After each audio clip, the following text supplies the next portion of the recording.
In a strange place, this man trains harshly to the point of being on the verge of death. He is training under the guidance of the strongest team on the continent, these 4 extremely powerful individuals. Our protagonist trained for a year to increase his strength after being very weak. The mysterious team that trained him believes he has become stronger and will dominate the battlefield with his new skills, but he thinks otherwise and still feels weak as he couldn't endure their harsh training, transitioning to the city where everyone comes to fulfill their dreams, especially adventurers whose bodies are their tools in this profession. Every year, a large number of adventurers arrive to register at the guild centered in this city.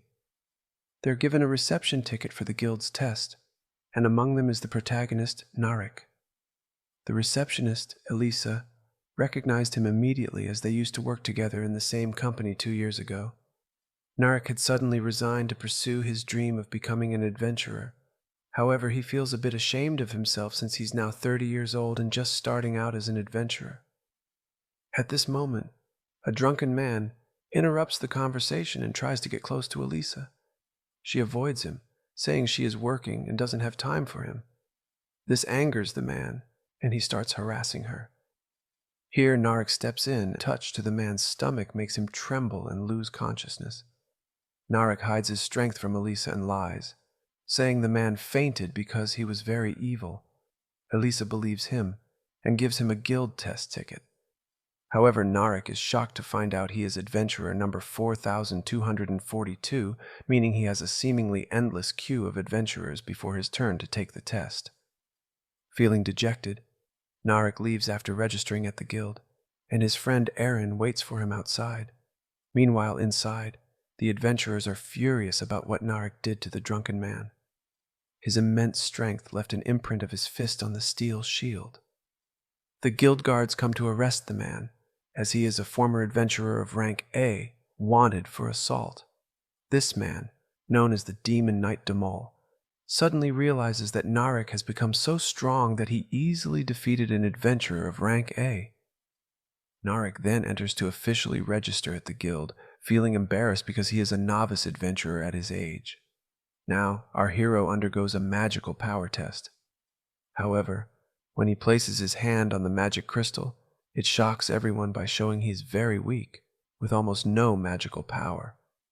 The adventurers start bullying him, calling him a failure, as they have never seen such a weak adventurer in terms of magical power.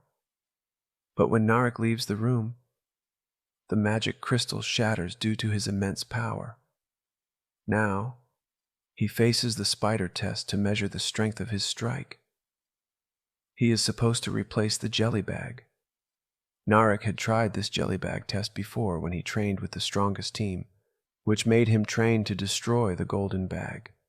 At that time, Naru was shocked by the harsh training, unable to destroy anything with the dragon's teeth strength barehanded. However, the man who trained him could easily destroy multiple ones at once, making it seem like nothing. Naru developed through this tough training, starting with 50 punches a day, which was hell for him. Currently, Naru is about to test his strength on the green jelly bag, and it is much smaller than the golden one, which means the test should be easy for him. Before him, many adventurers passed this test normally. However, this arrogant child drew all the attention towards him. He is the second son of the Duke and only 11 years old, but his arrogance was not without reason. He indeed possesses terrifying power that shocked everyone, including Naru. He uses 3rd level composite nature magic, but his power was very ordinary compared to what Naru expected. However, the novice adventurers were amazed by his strength and saw him as a prodigy of his time. Naru, on the other hand, was puzzled by how this boy could call weak magic 3rd level composite nature magic. The team Naru had previously trained with had used powerful magic that, at the 3rd level, could burn down an entire mountain. Naru had been scared, thinking it was the end of the world. This is why he is now puzzled by how this boy is called a genius just for launching a very small fireball. Now, it is Naru's turn to test his strength on the green jelly bag. But the teacher belittles him because he started adventuring at the age of 30 and thinks he's weak and will fail the test. So, he advises him to give up. Narek got angry at his weakness and remembered the harsh training he went through to become an adventurer. He kept punching the golden slime bag until the veins in his hand burst, and from his insane strength, he punched the green slime bag with such force that it turned into shreds. Both the teacher and the genius boy were shocked. Narek didn't just break the bag, but created a big hole in the wall with his incredible power. The genius boy lost hope because Narek stole all the spotlight from him. Narek also shocked the crowd in the defensive magic test. The powerful magic failed to hit him despite Narek defending with a composite nature magic of the first level. The mage decided to increase his power more and cast a composite nature magic of the 5th level. Narek wasn't afraid and was ready to counter his power. This made the mage even angrier, and he used a very advanced spell that even strong adventurers fail to withstand. He cast the Shock Hurricane spell, which emitted a formidable force that destroyed the place. A first-class knight felt its power and rushed to check what was happening, only to find the mage had lost all his power after Narek countered his terrifying attack. Even the first-class knight Sylvester was shocked by what Narek had done, and was even more surprised when he learned Narek's age, and that he had defeated a dragon alone. After Narek met Rent and finished the preliminary test, he was confident he got an excellent grade, but was afraid he might be rejected because he was overage. At that moment, the genius boy Fred approached him angrily for stealing all the spotlight. Narek mocked him and said, "You poor thing, I think you haven't changed your diaper yet," making Fred cry and blame Narek for not letting him excel in the test. Narek felt bad for the boy, and then his older sister Angelica came to avenge him. She is the eldest daughter of the Duke.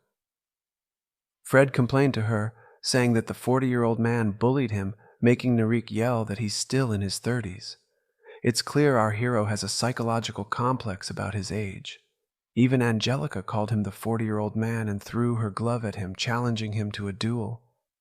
Narek, the fool, picked up the glove to keep it clean, not knowing that doing so meant he accepted the duel. Fred informed him that picking up Angelica's glove meant he accepted the challenge.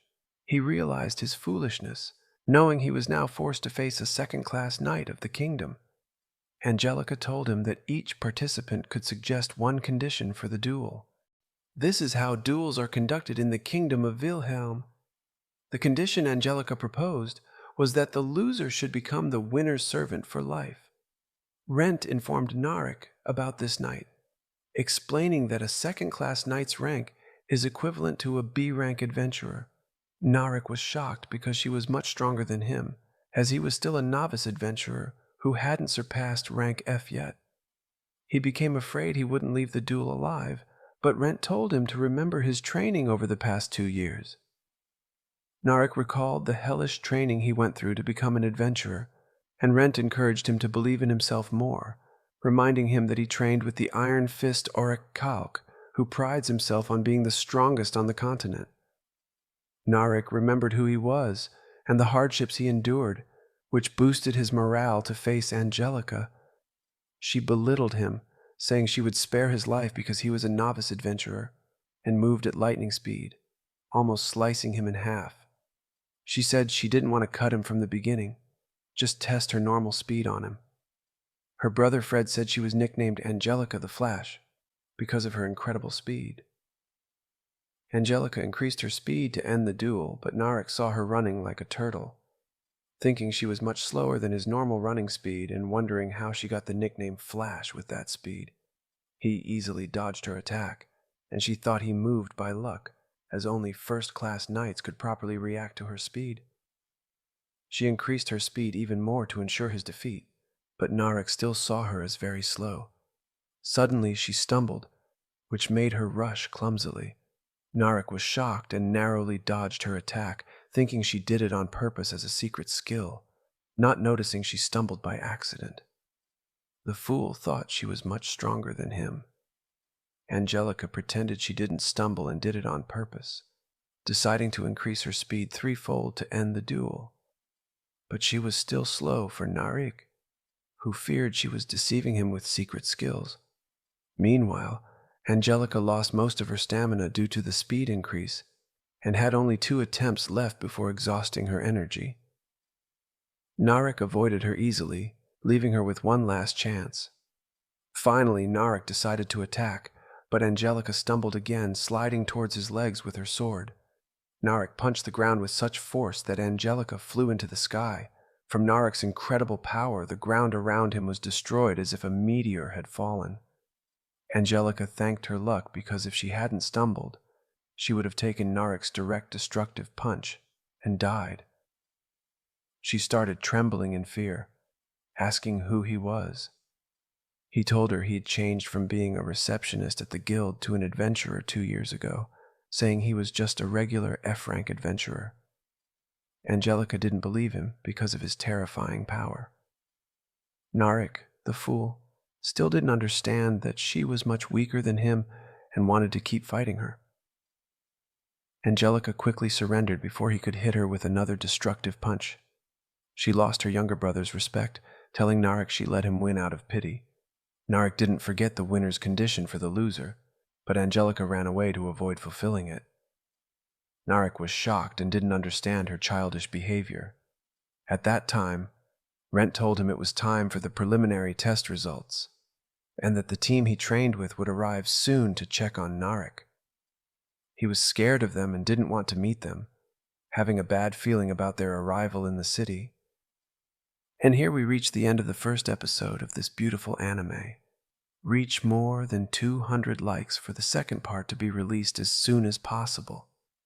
Rick goes to the Adventurers Guild as the preliminary test results are about to be announced.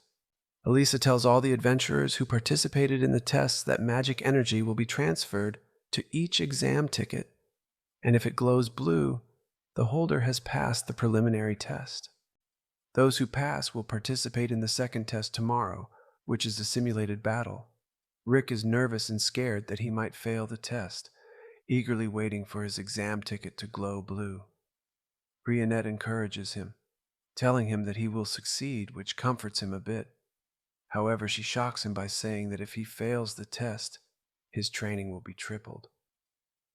Suddenly, his exam ticket starts glowing, changing colors between red and blue, but finally glows blue, and our hero Rick passes the preliminary test.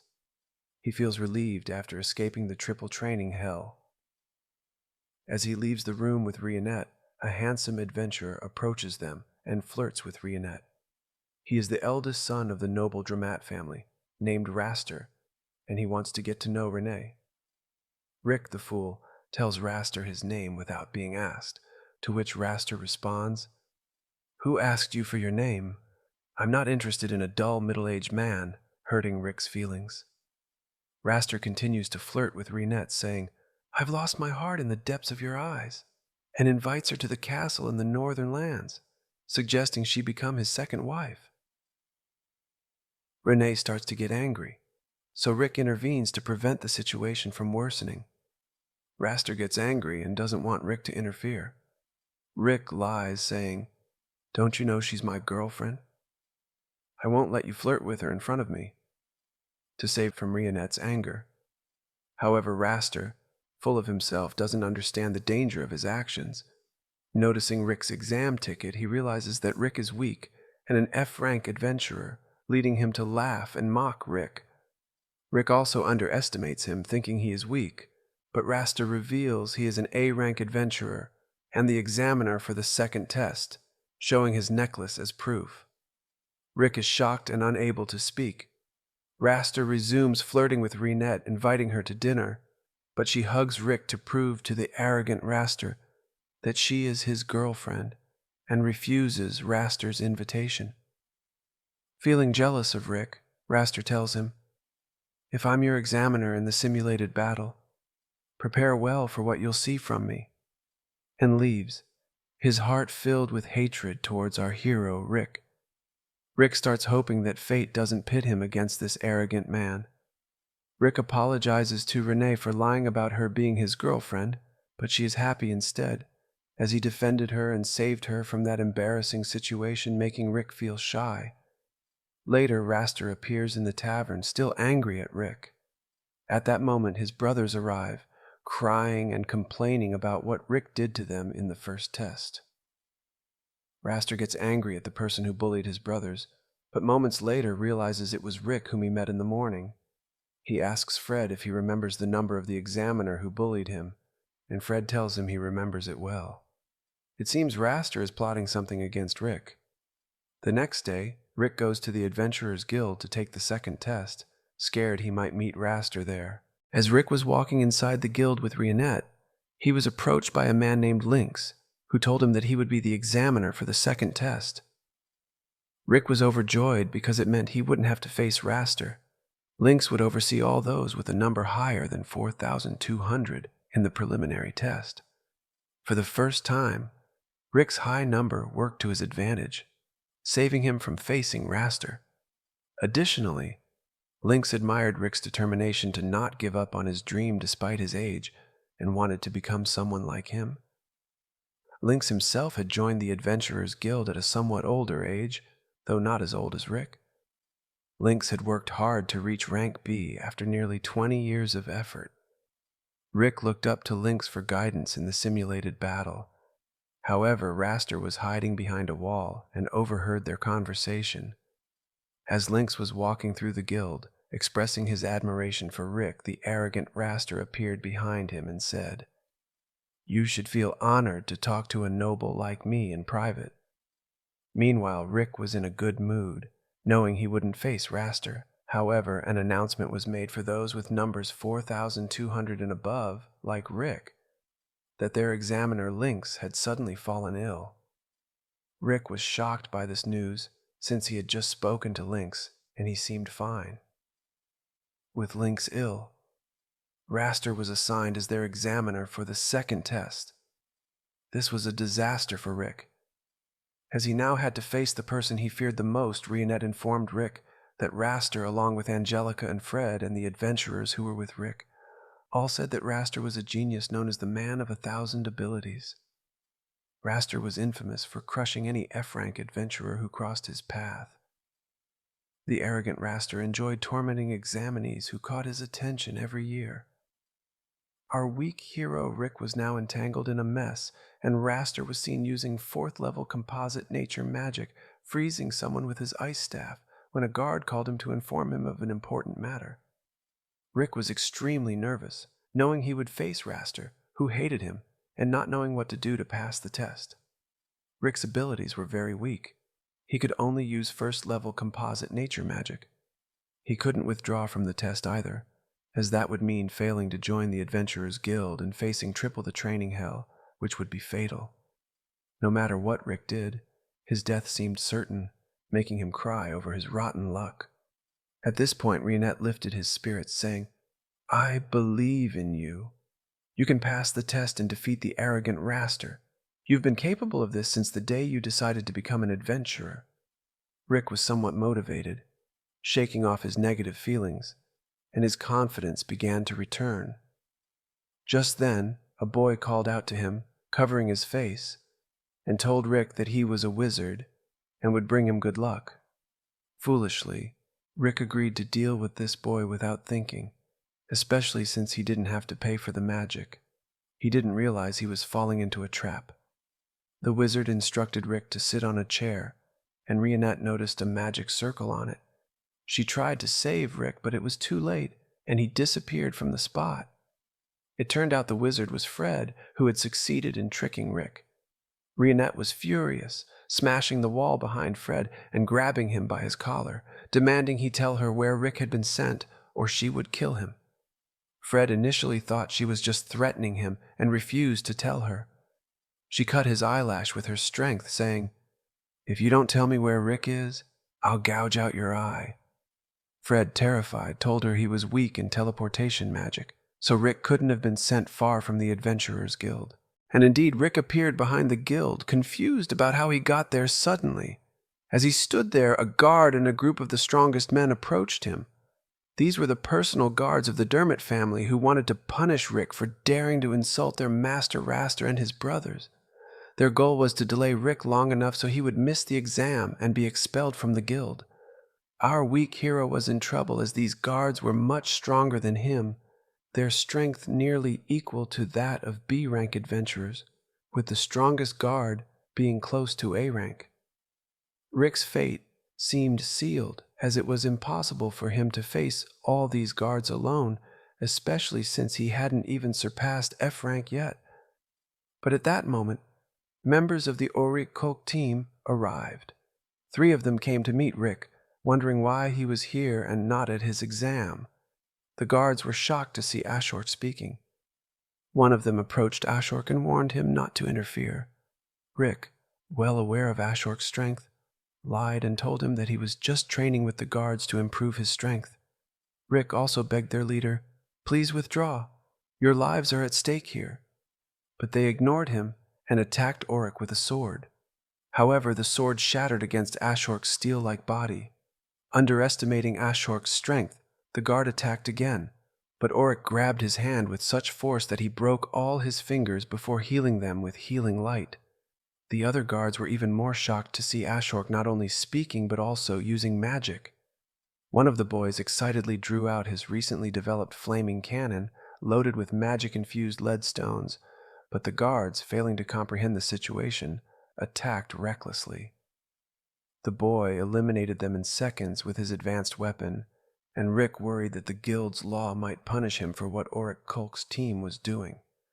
One of the guards took a girl hostage, thinking she was just a small child. Rick warned him, "Stay away from her if you don't want to die," and Oric advised him to release her immediately. The girl, seemingly unconcerned about what was happening, thought the man was playing with her. When he treated her roughly, she became extremely angry and unleashed her hidden power, casting 7th level composite nature magic at just 10 years old. She was the strongest vampire known as the Demon Child of Destruction, named Dracula. The boy was a half-dwarf, half-elf, despite his appearance, was over 50 years old, and the greatest weaponsmith in the world, named El Dwarf. As for Ashok, he possessed immense physical strength and intelligence that matched it, able to use every magic technique, earning the title Wise Beast, named Ashoric. All 3 were S-rank adventurers, and, along with Rionette, formed the strongest party on the continent, the Orihalcon Fist. The guard never imagined meeting these legends and decided to quit his job out of happiness and live the rest of his life peacefully. However, Dracula hadn't finished venting her anger and continued to attack the guards with her legendary magic. Rick decided to return to the guild for his exam, while Renee still held Fred, waiting for Rick to return safely. Fred believed Rick would never come back and would be killed by the guards. Suddenly Rick returned and Renee threw Fred aside. Rick was shocked by what Renee had done in that room. At that moment, Lynx arrived, severely injured. He told Rick that Raster had done this to him. He wasn't sick, but was attacked by Raster so he could be Rick's examiner and take revenge. Lynx revealed his dream of building a school for poor children who wanted to become adventurers. When he told Raster about this dream, Raster had beaten him, saying, "If children learn from someone like you, they'll end up worthless too. Old people like you are what make this world worse." Lynx was tortured and imprisoned in that room, so he asked Rick to withdraw from the test and avoid facing the arrogant Raster. But Rick was furious and forgot how weak he was. He wanted revenge on Raster immediately. Raster, who was waiting to get rid of Rick, had cast a terrifying spell, but Rick was not afraid at all and was filled with rage, ready to beat Raster up.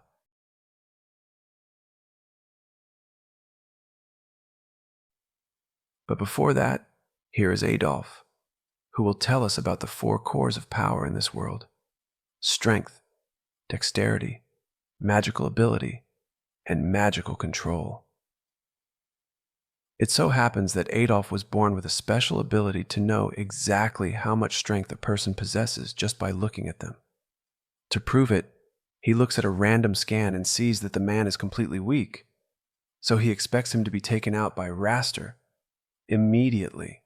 On the other hand, Raster is a powerhouse where most of his stats go into mana capacity, so it hurts Adolf a bit to look at him because scanning strong people strains his eyes. As a result, when he glanced at Rick, he was blinded immediately, Meanwhile, in the stands, a former colleague of Rick arrives at Rionette and introduces herself as Granger Alyssa. She says she saw Rick with Rionette the previous day, so when Rionette tells her that she is part of Rick's party, Alyssa is overjoyed to hear that Rick has new friends. As everyone is preparing to watch Rick's test, Rit invites Alyssa to join them, and she happily agrees and heads to the seats. However, she is shocked to see Broston there because he is an orc. Mizette invites Rionette to sit next to him, but she politely declines because Mizette is guaranteed to harass her if she sits anywhere near him. At that moment, Mizette notices the girl standing behind Rionette and asks who she is. Rionette introduces her as Rick's former colleague, and Alyssa greets them all. Mizette notices the large physique that Alyssa has and boldly offers her the seat next to him, but Rionette won't allow Alyssa to fall victim to Mizette's perverted intentions. At that moment, Rick steps into the arena. Alyssa asks Rionette how she thinks Rick will do in the test. She confidently says that Rick will pass the test without any incidents, but Alyssa doesn't think it will be that easy. She says that Raster is an A-rank adventurer, known for using excessive force to overpower E-rank adventurers. But if Raster is just a rank, then Broston is sure that Rick won't have any problems. As the fight is about to begin, Angelica and Freed, who is badly injured, cheer for Raster to teach Rick a lesson, and Raster intends to do just that. Raster doesn't know how Rick managed to escape from the men who were supposed to beat him, but they are not as strong as he is. Rick asks Raster why he became an adventurer, and Raster replies that he did it just for the status. As long as he has a high rank, he gets to beat up beginners for fun, and he doesn't actually have to expose himself to any danger. He can show his adventurer card anytime someone questions his authority. If his reasons are really superficial, Rick says he refuses to lose to him regardless. Raster starts by casting a level 1 ice spell at Rick and intentionally misses, but Rick doesn't move an inch. Raster mocks Rick for freezing in fear, but the real reason Rick stood still is that Rionette advised him to use the first minute of the battle to calm himself and observe Raster's movements. Raster prepares to truly attack Rick this time, so he casts a level 3 fire spell at Rick. Rick is impressed by Raster's ability to cast such a spell so quickly, but he has to keep observing so he can't dodge it. The fire blast hits Rick head on, and while Alyssa is genuinely worried about him, it turns out Rick is completely fine. Broston tells Alyssa that Rick is strong enough that there's no chance an explosion like that could harm him. He explains that among the 4 cores of power, mono ability must be trained from a young age.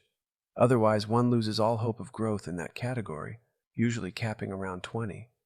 Since Rick became an adventurer at the age of 30, his mono ability is really low, which is why he put so much effort into training the other areas. Broston trained his physical strength and made Rick do things like run between villages with 900 kilograms ankle weights attached and poisonous snakes chasing him through the forest. Broston did everything he could to build Rick's strength and trained Mighty to control himself. It's really amazing that Mizette didn't give up teaching halfway through because he never liked working, but when it came to Rick, he wanted to make sure Rick could provide some good magical defenses, or he would have become a pilot. Broston now says that Rionette was the one who trained Rick in dexterity, which came as a shock to Alyssa, because she thought Rionette was a maid, but Rionette just enjoys wearing clothes made for fun. Rick gives his all in learning from her, and he actually possesses the strength of an S-rank adventurer, even though he doesn't realize it because Broston kept making him believe that F-rank adventurers were much stronger than him. As Raster was about to cast another spell, he started insulting Rick and Lynx for being too old to remain in the adventurer field.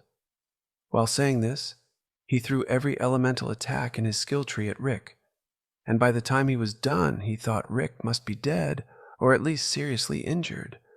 But to his and his companions' surprise, Rick survived all that without a scratch. Raster began to get annoyed by how resilient Rick was, so he decided he would finish Rick off with his bare hands. He cast an enhancement spell on his hands and feet before rushing to attack Rick. But when he threw a punch, Rick countered with a punch of his own and knocked Raster back. Rionette's advice was really effective as Rick watched Raster long enough to now see the truth.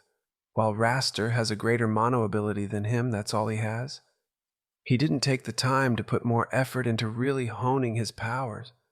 So he has the potential to be stronger than Rick, but up to this point, Rick understands that he is stronger than Raster. Raster tries to pass off Rick's successful counterpunch as a fluke, so he gets serious and casts a full spell to take out Rick.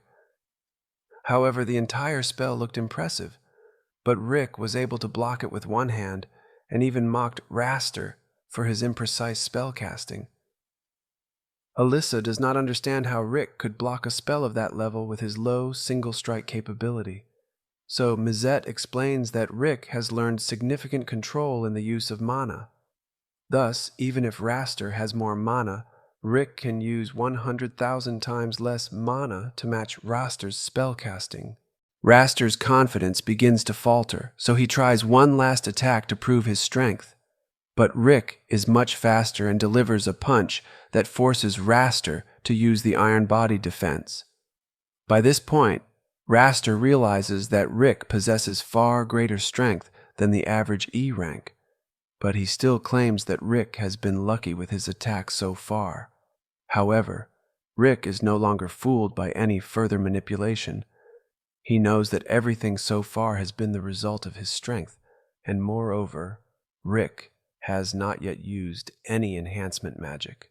He was able to overpower Raster after using it to attack Raster. Raster realizes he cannot deceive his way out of this, so he asks Rick how he managed to become so strong with so little mana. But Rick feels insulted that Raster thinks he used some cheap tricks.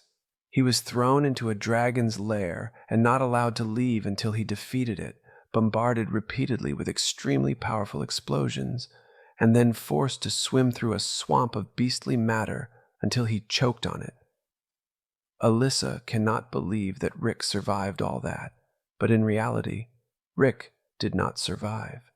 However, since Broston's healing magic is extremely powerful, as long as it was applied quickly, regardless of the number of times Rick ended up dying, they always brought him back to life. This is how he was able to surpass his physical limits. It is truly amazing how well Rick could handle the situation, as none of them had any regard for his safety. So if Mighty Lush threw him off a cliff for training and he died, they contacted Broston to heal him. The same thing happened with Al's training and Rionette's training, resulting in many life-ending injuries. But Raster does not believe any of it, because even if there was a way for Rick to train in this manner, why would he do that? He willingly puts himself in such a hell. Rick says he dreams of killing the strongest monster in the world. In the end, Kaiser Alsapiet, Raster, starts laughing at Rick because he believes the monster is nothing more than an old tale. However, in reality, the monster is very real, and the primary goal of the Orihalcon party is to eliminate it someday. Raster does not believe the monster exists and describes Rick as someone who believes in a children's story, but Rick doesn't care if Raster doesn't believe him because the mission has nothing to do with him. Raster is tired of listening to Rick's stories, so he says he will end this battle now, once and for all. Using a level 7 binding spell to keep Rick in place, then begins chanting his most powerful spell, level 8. Raster believes the battle is won because there's no way Rick can overcome a powerful spell, yet Rick starts charging a level 1 airshot to counter Raster, laughs at him, saying a level 1 spell cannot be stronger than his level 8 spell. However, Rick is still fully confident that his airshot will be enough to penetrate Raster's vine mech. This is because Raster has used this spell several times at most, so he hasn't refined it to its maximum potential. On the other hand, Rick has used his air shot more than 100 million times already, so he has learned how to unleash its full potential. No one believes Rick's claim of using the spell 100 million times, as it is practically impossible to do that in just 2 years. However, Broston assures Alyssa that Rick is telling the truth, although he needed space-time magic to make it possible. Haraster still doesn't believe it, so he prepares to crush Rick to the ground and end this. But as he prepares to punch Rick, Rick effortlessly breaks the restraints on his arms and legs and collides with Raster. Raster is sure he has won now that his attack has landed. But then his mech starts collapsing from Rick's strength before finally being smashed into pieces and sending Raster flying into the stands. Raster is still alive, but his pride is certainly shattered. No one can believe what they just saw. An F-rank adventurer defeated an A-rank adventurer. Although Rick's friends expected this outcome entirely. After Rick returns to the locker room, the others go to meet him and congratulate him on his victory in the fight, especially Alyssa, who is truly impressed by how strong he is. Rick finally understands that he is truly strong and doesn't know why he didn't realize it earlier, but he thanks his friends for training him so well. He tells them there is no need to thank him formally, and instead, they should all go out to celebrate at one of the taverns. But before that, Rick hears the voices of Raster and his brothers entering the room. Raster clearly feels the pain from Rick's punch, but he refuses to receive treatment for it. When Rick sees him, he starts telling Raster that there is a reason he lost the match today. Raster doesn't want to hear any mocking from Rick, but Rick tries to give him some honest advice. So he tells Raster that during his training, he limited the number of techniques he would use to fully master them. Therefore, if Raster wants to become stronger, he should refine one technique until it almost kills him. However, he doesn't have to follow the advice if he doesn't want to. Rick says he has high hopes for Raster's future as an adventurer. It seems Raster has finally learned some humility as he walks silently past Rick and tells him that when the time for Rick's next promotion exam comes, Raster will make sure he is strong enough so he won't lose a second time. Then Raster leaves, followed by his brothers. But before leaving, Angelica lowers her head to apologize for all the trouble she caused Rick, then helps Raster out. After that, the electronic rank exams are officially over, so the candidate who passed is announced and numbers are called. Rick waits eagerly to hear his own numbers. Meanwhile, others have already started holding a preemptive celebration feast for him because they are sure he will never fail. Rick ends up passing his exam, but he seems calmer about it than Adolf expected because he has a lot on his mind. And here we reach the end of the 3rd episode of this amazing anime. If this video gets more than 500 likes, the 4th part will be released as soon as possible. Don't forget to subscribe to the channel to appreciate my efforts. Peace be upon you.